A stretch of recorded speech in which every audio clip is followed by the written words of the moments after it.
Hello everybody, how are you? I am Zef and your teacher here, and I will be teaching you different questions and their answer. So I welcome you on classtheta.com where we will be discussing question. So let's get on the question. So our today's question is, which of the following statements about your company's assembly operations for cameras and drones is false?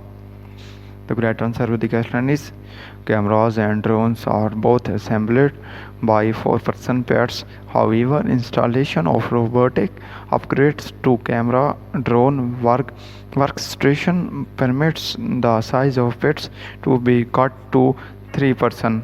So that the correct answer of the question. If you have any question, just leave a comment. I will be answering you as soon as I can. Thank you very much for watching the video. Please do not forget to like, share and subscribe our channel. Until next question, bye bye.